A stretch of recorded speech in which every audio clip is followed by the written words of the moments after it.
మన సహోదరుడు నరసింహారావు గారు అలాగే వారి సతీమణిని ప్రేమించి ప్రభు వారికి ఇచ్చిన కుమారుడు సమూయేలు అతని యొక్క బర్త్డే సందర్భంగా మనం ఇక్కడ కూడి ఉన్నాం. ఈ సమూయేలు మీకు ఎంతకాలం నుంచి తెలుసు?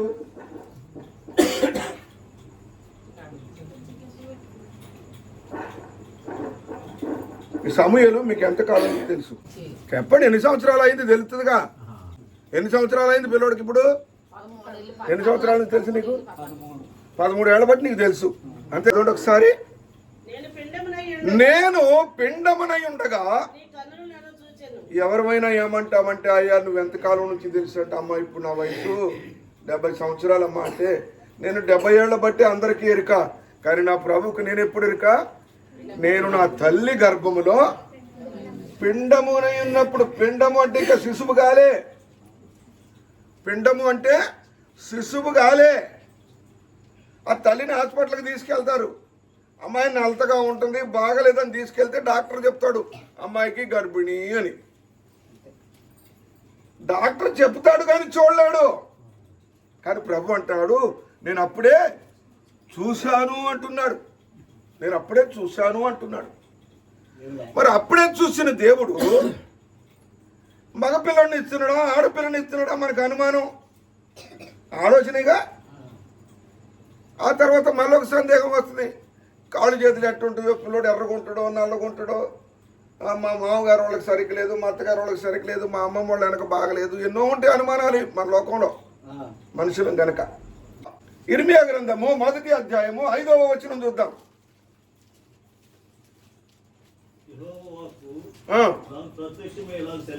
యెహోవా వాక్కు నాకు ప్రత్యక్షమై ఇలాగు సెలవిచ్చెను, గర్భములో నేను నిన్ను, నీకేమి రూపం ఇచ్చాలో నాకు తెలుసు, నువ్వు గర్భంలో ఉన్నప్పుడే నీ రూపాన్ని నేను ఎరుగుదును అన్నాడు. పిల్లోడు తెల్లగుంటాడా ఎర్రగుంటాడా, మంచి బారు ముక్కు కూడా సన్న ముక్కు కూడా మేళకాడ సేవటోడు, ఎన్నో రకాలు ఉంటారు మనుషులు. కానీ ప్రభు బిడ్డల్ని, ప్రభు గనక తల్లి గనక దేవుని నమ్ముకున్న రక్షించబడిన బిడ్డలైతే వారి ఎడల దేవుని వాక్కు దేవుని వాగ్దానం ఏమని మాటిస్తుందంటే, గర్భములో నేను నిన్ను రూపింపక మునిపే నిన్ను ఎరిగితిని. రూపించుట అంటే రూపమునిచ్చుట, ఆకారం ఇచ్చుట. ఎట్లా ఉండాలి ఈ పిల్లగాడు? మనం అనుకుంటాం, అది కొద్దిగా అంత చంపలు బాగుంటే బాగుండేది, ఇంకొద్దిగా ముక్కు పొడుకుంటే బాగుండేది, ఇవన్నీ మనం అనుకుంటాం. కానీ ఆయన నియమించిన రూపానికి మించి ఎవరమేం చేయలేము. అంటే చెక్క ఇది కాదు, కొయ్య ఇది కాదు, ఏం చేస్తాం? దేవుడట అక్కడున్నప్పుడే ఏం ఎరిగినాడు? ఆ రూపాన్ని ఎరిగిన దేవుడట, రూపాన్ని ఎరిగిన దేవుడు. మరొక సంగతి మనం బైబిల్ గ్రంథంలో చూస్తే, మనోహ భార్యతో కానీ జకరియా గారి భార్యతో కానీ నీకు పుట్టబోయే బిడ్డ విషయమై నువ్వు ఎట్లుండాలని నియమాలు నేర్పిస్తా వచ్చాడు దేవుడు.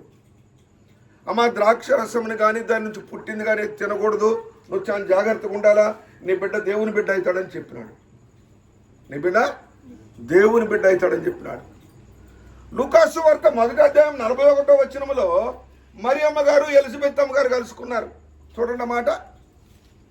లూకాసు వార్త 1వ అధ్యాయము 41వ వచనములో మరియమ్మ గారు ఎలిజబెత్ గారు ఎదురుపడ్డారు. ఎలిజబెత్కు వందనము చేసెను. మరియ యొక్క వందన వచనము వినగానే గర్భములో ఉన్న శిశువు గంతులు. ఎప్పటి నుంచో వింటున్నాడు వాక్యముడు. నువ్వేమంటావంటే, అన్న 13 ఏళ్ళు వచ్చినాయి, వాడు గుడికి రావట్లే, బడికి రావట్లే, బయట తిరుగుతున్నాడు. వాడు గర్భంలో ఉన్నప్పుడే నీ మాటలు విన్నాడు. అప్పుడు నీకు రక్షణ లేదు, లోకమంతా మాట్లాడు, అప్పుడే విన్నాడు నీ సంగతి. ఇప్పుడు మాట వినమంటే ఏంటాడా? వాడు పిండమై ఉన్నప్పుడే వాడికి ఏం మాట వినిపించాలా? దేవుని మాటలు వినిపించాలి. నీ ఇంట్లో దేవుని పాట పాడాలా, నీ ఇంట్లో దేవుని వాక్యం చదవాలా, నీ ఇంట్లో కూడికి ఉండాలా, నువ్వు మందిరానికి వెళ్ళాలా. కడుపులో ఉన్న బిడ్డే మాటలు వింటాడు అంటుంది వాక్యం. ఇక్కడ ఎప్పటి నుంచి వింటున్నాడు వాక్యం? మొన్న ఆదివారం వస్తే కనపడలేదు నాకు. ఎందుకు కనపడలే? అది చిన్నప్పుడు వెళ్ళే వాక్యం లోపల ఉన్నప్పుడు ఎన్నడా వినిపించారా? చిన్నప్పుడు కడుపులో ఉన్నప్పుడే మన పిల్లలు వాక్యం వినే పిల్లలుగా, దేవుని స్వరం వినే పిల్లలుగా పెంచబడాలి. అంతేగాని వాడు ఇంటర్మీడియట్కి వచ్చినాక వాడికి ఒక బండి కొనిచ్చి మనం గుడికి పోతుంటే వాడు అడ్డుపడిపోతుంటే అప్పుడు ఆడికోసం అయ్యే ప్రార్థన చేయి మామూలు తిరగటానికి వాడు కొనిచ్చింది నువ్వే తిప్పటానికి నువ్వే. నేనేమని ప్రార్థన చేశాను? నేనేం ప్రార్థన చేశాను? అయ్యగారు ఏం ప్రార్థన చేస్తాడు? గర్భంలో ఉన్నప్పుడే ఆ శిశువే దేవుని మాటలు వింటున్నాడు. మరే గర్భంలో ఉన్న యేసు ప్రభు మాటలు మరి వారిద్దరికి ఏ భాషలో అర్థమైందో మరే వందన వచ్చిన వినగానే అని మనకు పైకి తెలియపడుతుంది, కానీ లోపల వారి ఇద్దరికి సంభాషణ ఉందేమో మనకు తెలియట్లా. జాగ్రత్తగా తెలుసుకోవాలి.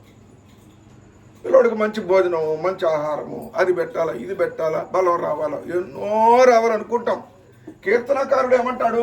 నన్ను పెంచిందే నువ్వయ్యా అంటాడు. 71వ కీర్తన 6వ వచనంలో 71వ కీర్తన 6వ వచనంలో ఏమంటాడు చూడండి.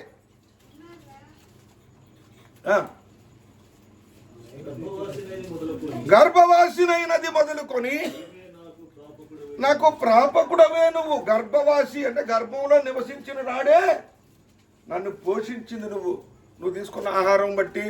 అమ్మ రోజు గుడ్డు తిను, పాలు తిను, మంచి ఆహారం తిను, పిల్లోడికి ఆరోగ్యవంతం కాదు. ఇక్కడ కీర్తనకారుడు అన్నాడు, అసలు నన్ను పెంచినోడు ఆయన. గర్భంలో ఉన్నప్పుడే నన్ను పెంచింది ఆయన, నన్ను చూసింది ఆయన, నన్ను రూపించింది. దైవ మర్మం ఎంత గొప్పది!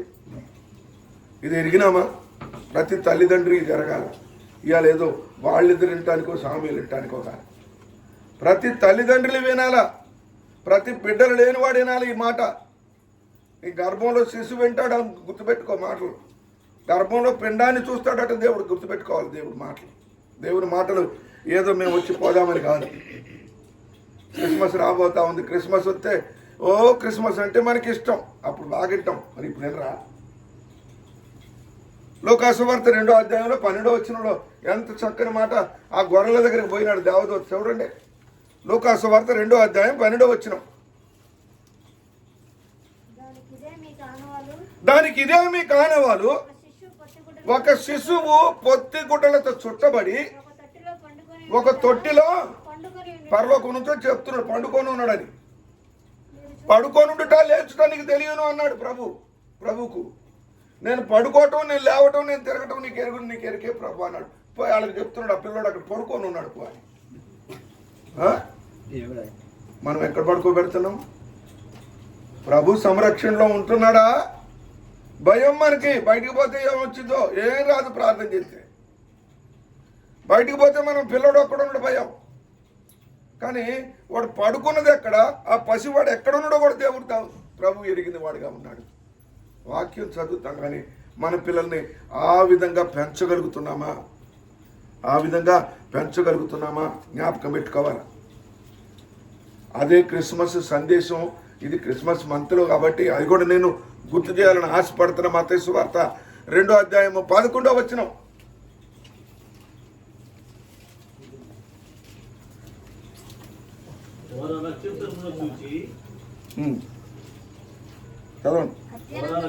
చూచి అత్యానంత భర్తీల ఇంట్లోకి వచ్చి తల్లి అయిన మరియను ఆ శిశువును చూసి సాగిలపడి ఆయన పూజించి తమ పెట్టెలు విప్పి బంగారమును సాంబ్రాన్ని గోళమును కానుకలుగా. లోకాసువార్త 2వ అధ్యాయం 21వ వచనంలో ఒక చక్కని మర్మం రాయబడుతుంది. ఏమంటే ఎప్పుడైతే దేవుని బిడ్డ అవుతాడో పసితనము నుంచే కనపరచబడతాడట. పసిబాలుడిగా ఉన్నప్పటి నుంచే కనపరచబడుతున్నాడు. అప్పటి నుంచే జ్ఞానులైన వాళ్ళు పెద్ద 3 జ్ఞానులు సాగిల పడుతున్నారట యేసు ప్రభు. మనం యేసు ప్రభుకే సాగిల పడ్డారు. ఇక అది మనకి ఎవరికైనా అసాధ్యం అనుకోవటం కాదు. ఎందుకు ఈ లేఖనాలు ఇలాగ రాయబడ్డాయంటే మన పిల్లల విషయమై మనం తెలుసుకోవడానికి, మనం జాగ్రత్త పడటానికి. ఆడేదో పెద్దోడు ఇంజనీర్ అవుతాడు, పెద్దోడైన డాక్టర్ అవుతాడు, పెద్దోడైన ట్రాక్టర్ తోలుతాడు అవి కాదు. చిన్నతనము నుంచే గౌరవాలు, బహుమానాలు పొందుతారట పిల్లలు. ప్రభువులో పెంచితే అలాగ పెంచాలి పిల్లల్ని. అలాగ పెంచుతున్నామా? ఇవాళ ఒక్కనాడు కేక్ కట్ చేసి, ఇవాళ ఒక్కనాడు అగరవత్తులు మొత్తం హరిపేసి ఇక అయిపోయింది, దేహం హరిపోయింది. అట్లా కాదు.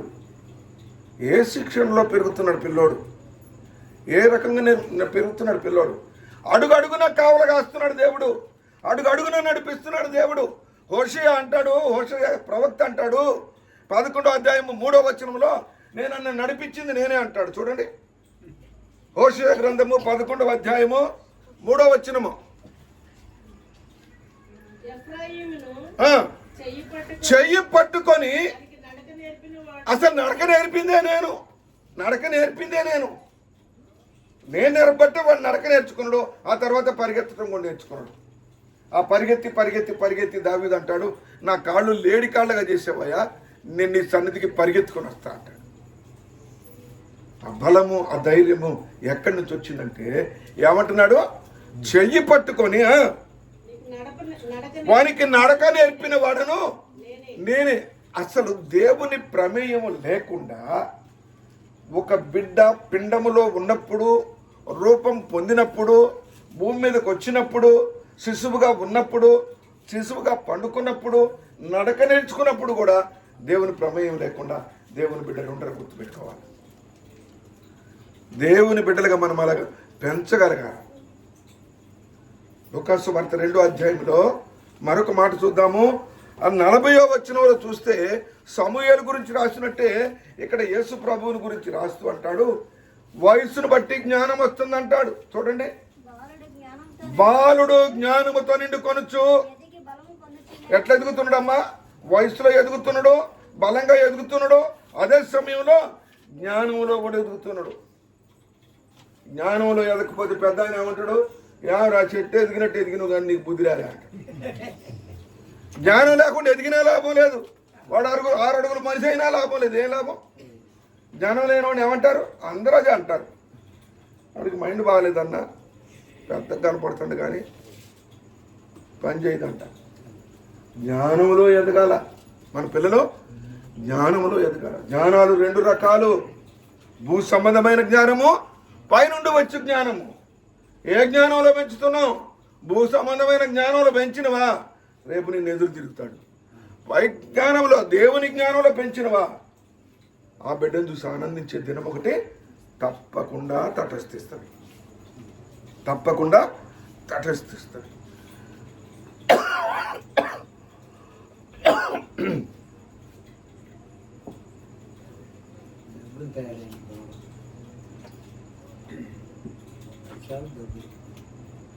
సామ్యూయేలు బాప్తిసం తీసుకుంటా.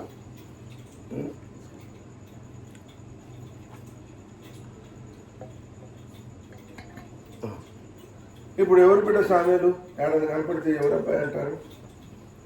నరసింహరావు కొడుకు అంటారు, అంతేనా? ఏమంటారు? నరసింహరావు కొడుకు అంటారు. కానీ మత్తయి వార్త 3వ అధ్యాయం 17వ వచనంలో ఒక మాట చదవాలి మనం, చాలా ప్రాముఖ్యమైన మాట చదవాలి. మత్తయి వార్త 3వ అధ్యాయము 17వ వచనం. ఆయన బాప్తిస్మం తీసుకొని బయటికి రాగానే యేసుక్రీస్తు ప్రభువుని గురించి పరిశుద్ధాత్మ దేవుడు పావురంలాగా దిగి వచ్చి మాట అంటున్నాడు. ఆ సందర్భం అంతా చదవటానికి సమయం తక్కువలో వెళ్దామని నేను అన్ని దీపిలా. ఏమంటున్నాడు అక్కడ? ఇదిగో, ఎప్పుడన్నాడు? బాప్తిసం తీసుకున్నాక అనాలి వీడు దేవుని బిడ్డ అని. అప్పుడు దాకా గుడికి పోతే దేవుడి బిడ్డ కాదు, బైబిల్ చదివితే దేవుడి బిడ్డ కాదు, మా కాలేజ్ ప్రార్థన చేస్తే దేవుడి బిడ్డ కాదు. బాప్తిసం తీసుకుంటేనే నువ్వు దేవుడి బిడ్డ. ఆ ముందు దాకా, ఆ ముందు క్షణం దాకా మరియా యోసేపుల కుమారుడు, ఇప్పుడు దేవుని కుమారుడు. తెలుసా? ఈ వచనం ఎందుకు రాయించినాడు దేవుడు? పరిశుద్ధాత్మ దేవుడు. గమనించాలి. ఒకటి ఏదో యేసు ప్రభు చరిత్ర కాసేపు విన్నంతసేపు తాలూ మర్చిపోవడానికి కాదు. ఇది మనం కూడా ఎరగడానికి, మనం కూడా నేర్చుకోవడానికి, మనం కూడా ఈ వాక్యాన్ని మన జీవితాల్లో అనుభవించుకోవడానికి.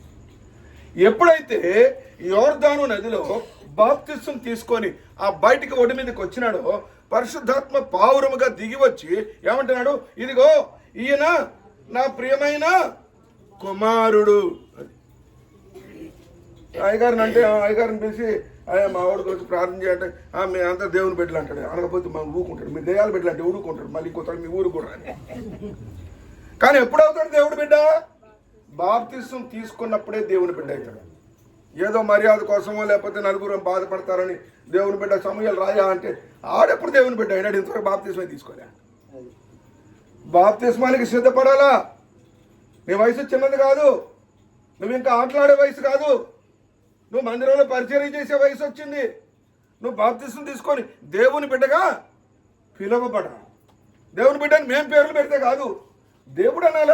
దేవుని బిడ్డ యేసు బాప్తిసం తీసుకొని యోర్దాను నుంచి బయటికి రాగానే పరిశుద్ధాత్మ దేవుడు అన్నాడు, ఇదిగో ఈయన నా ప్రియ కుమారుడు.